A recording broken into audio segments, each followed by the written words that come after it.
জাতীয় পতাকা অবমাননার দায়ে গ্রেফতার সনাতন জাগরণ জোটের মুখপাত্র চিন্ময় দাসকে ঘিরে দিনভর উত্তপ্ত ছিল চট্টগ্রাম আদালত প্রাঙ্গণ।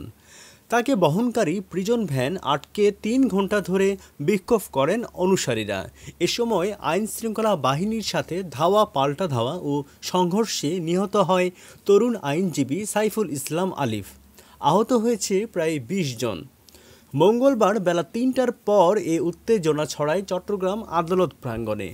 চিন্ময় কৃষ্ণ দাসকে বহনকারী প্রিজন ভ্যানের চারপাশে অবস্থান নেওয়া তার সমর্থকদের সরাতে গেলে শুরু হয় ধাওয়া পাল্টা ধাওয়া ও সংঘর্ষ।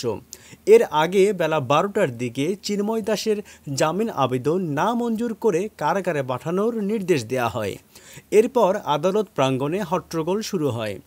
এদিকে দেশের এ পরিস্থিতিতে সামাজিক যোগাযোগ মাধ্যমে ডক্টর মিজানুর রহমান আজহারী লেখেন, দ্রুততম সময়ে চট্টগ্রামের আইনজীবী হত্যাকাণ্ডের সাথে জড়িতদের আইনের আওতায় এনে দৃষ্টান্তমূলক শাস্তি নিশ্চিত করতে হবে।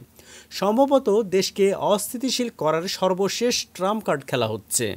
দয়া করে সবাই শান্ত থাকুন, কোনো উস্কানিতে পা দেওয়া যাবে না। বিজয় আমাদেরই হবে ইনশাআল্লাহ।